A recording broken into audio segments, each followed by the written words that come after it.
तो दोस्तों, आज मैं मेरे शौहर का कुछ फ़ोटो दिखाऊंगी आप लोगों को और मैं शादी का प्रूफ दूंगी कि मेरा शादी हुआ या नहीं हुआ।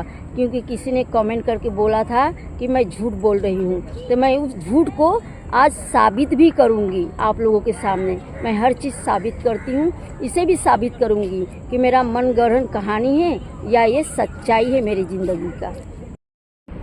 अस्सलाम वालेकुम दोस्तों, आप सब कैसे हैं? उम्मीद करती हूँ आप सब अच्छे ही रहेंगे और बहुत खुश भी रहेंगे। तो ये कहानी की 5वां पार्ट चालू हो गया। तो कहाँ से हमने कहानी को एंड किए थे कि शादी की बातचीत फिक्स हो गई।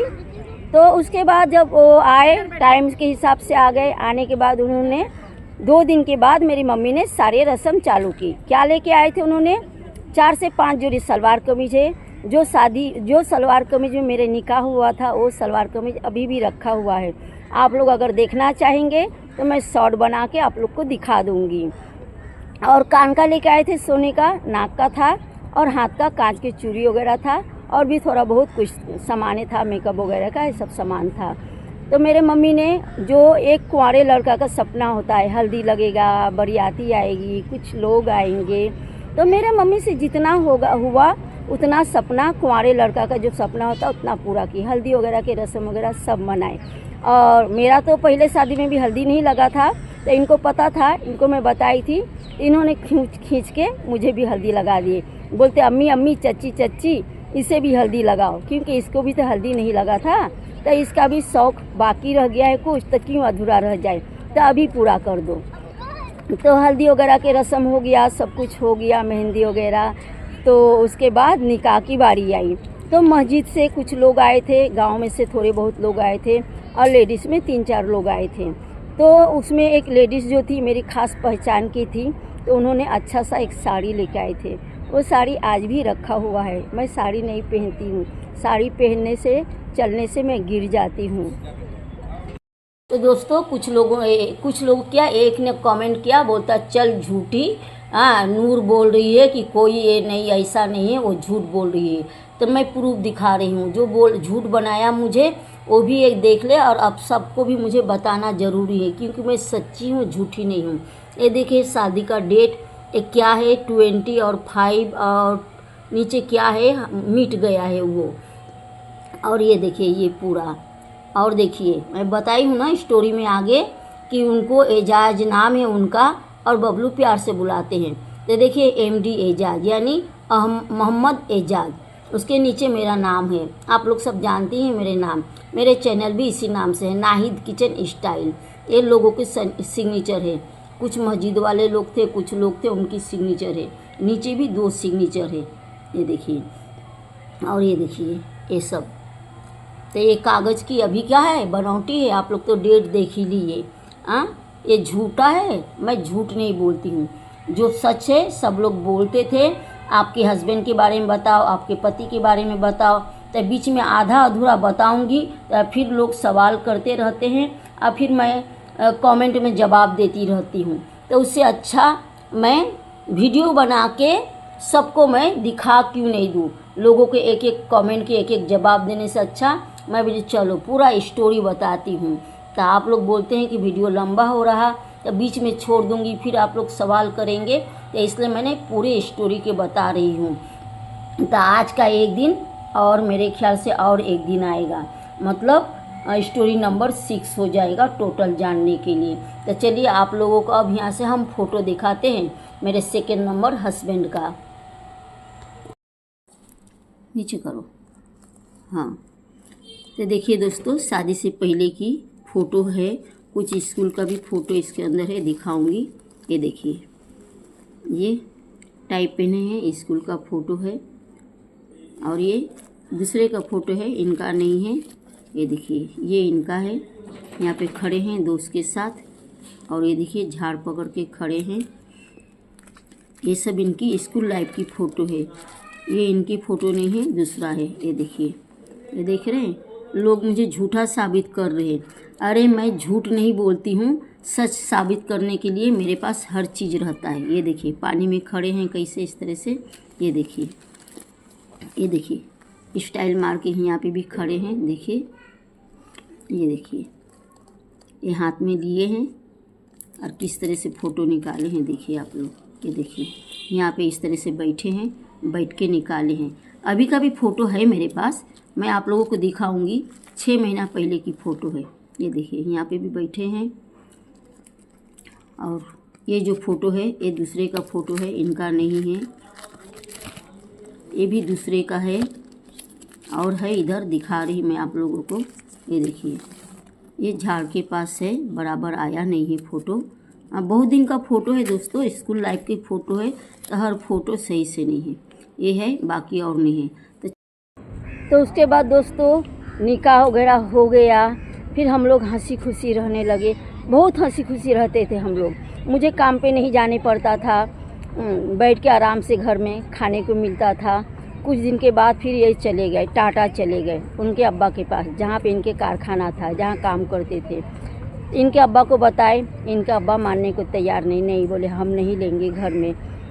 फिर कुछ दिन के बाद फिर कोलकाता अपने अम्मी के पास, अपनी बहन के पास आए कि चलो मनाते हैं, हो गया है शादी। कोई मानने के लिए तैयार नहीं।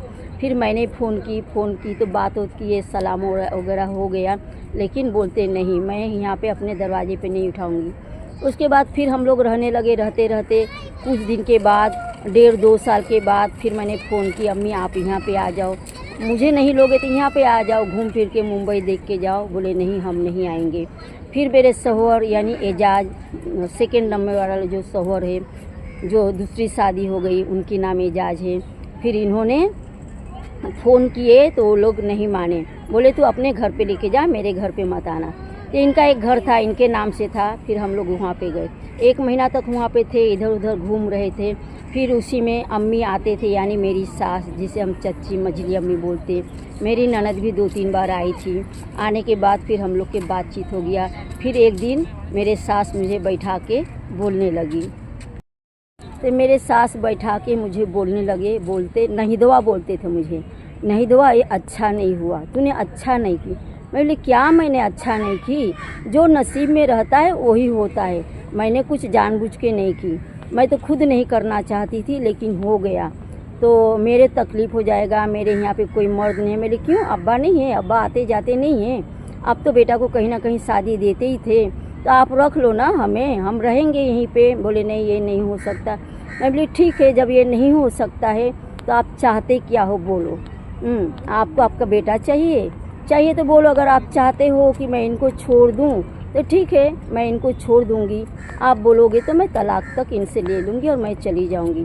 नहीं बोले ऐसा नहीं होता है, ऐसा नहीं होगा। मैं बोली फिर सब कुछ तो आप ही बोल रहे हो। तो बोलने लगी कि इसका खाने पीने के ध्यान रखना, इसका ध्यान देना, टाइम पे इसको खाने देना, ये तेरे शौहर है, सही से रहेगा तो तेरा सहारा बनेगा, और मेरे पास भी भेज दिया करना, कभी यहाँ रहेगा कभी वहाँ रहेगा। मैं बोली ठीक है।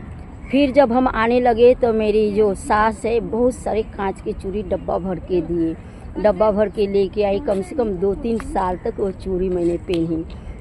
फिर हम लोग हंसी खुशी रहने लगे। रहते रहते पता नहीं किसकी नज़र लग गई, क्या हो गया, क्योंकि खुशी सबको ना, सबकी नहीं बर्दाश्त होता है। ख़ास करके मेरी ननद की नज़र मुझे लग गई। मेरी ननद मुझे नहीं चाहती थी कि मैं और उसके भाई हम लोग साथ में रहे। फिर एक दिन ऐसा आया कि बीमारी की बहाना करके मेरे शौहर को इन लोग ने बुलाए कि बोले अम्मी बीमार है भाई, तो आप आ जाओ। मेरे ननद मेरे शौहर से बड़ी है, आप आ जाओ। उससे पहले की बात मैं बोलूँ, जब मैंने गई थी ना तो वहाँ पे 1 महीना थी, तब मेरे ननद बोलती थी इस बुढ़ी को किया है, एक बच्चे की माँ को शादी किया है, हम लड़की का लाइन लगा देंगे, दुनिया भर के लड़की है। तो इन्होंने भी कुछ नहीं बोले थे, मैं भी कुछ नहीं बोली थी, मैं बस बर्दाश्त कर गई थी, कुछ नहीं बोली थी। आज तक उस ननद की शादी नहीं हुई है। आज तक मेरे आदमी से वो बड़ी है, यानी 45 और 40 साल की, कुछ नहीं 50 साल की आसपास की हो गई हो, 50 साल की। आज तक शादी नहीं हुआ। तो अल्लाह पाक ने बदला ले लिए। एक बच्चे की माँ की तो शादी हो गई, लेकिन तुम तो कुंवारे थे, लड़का और लड़की का लाइन लगता था, क्यों नहीं हुआ शादी? नहीं हुआ, आज तक नहीं हुआ। तो कुछ दिन के बाद मेरी ननद ने फ़ोन करती है कि भाई घर पे आ जाओ, अम्मी का बहुत तबीयत खराब है। फिर ये चले गए, तत्काल टिकट निकाल के गए, जाकर देखते तो अम्मी को कुछ भी नहीं हुआ, अच्छे खासे हैं। तो बोले क्यों मुझे बुलाया गया बीमारी की बहाना करके? तो बोले लड़का देखने जाना है, शबनम नाम है उसका, शबनम के लिए लड़का देखने जाना है। तो बोले ठीक हो चलो चलते हैं। तो यही बात बोल के बुलाए रहते तो क्या मैं नहीं आता? बीमारी की बहाना बनाने की क्या ज़रूरत थी? फिर इन लोग ने गए वहाँ पे लड़का देखने के लिए गए, लेकिन लाया गया लड़की को। तो इन्होंने बोलते क्या बात है, हम लड़का देखने आए, लड़की क्यों आई? तो बोले गुलावट में शादी होगा। किसका शादी होगा गुलावट में? ये बोलने लगे। तो वो लोग बोले भाई बहन हैं और तुम बोले भाई बहन हो, तो उसके भाई से तुम्हारी बहन का, तुमसे उसकी बहन का। फिर वहाँ पे बहुत बातचीत हो गया, उसी जगह पे चिल्ला चिल्ली हो गया, जो बोलना था बोलने के बाद उसी कपड़े में, एक ही कपड़े में उन्होंने ट्रेन पकड़ के वापस से मुंबई आ गए।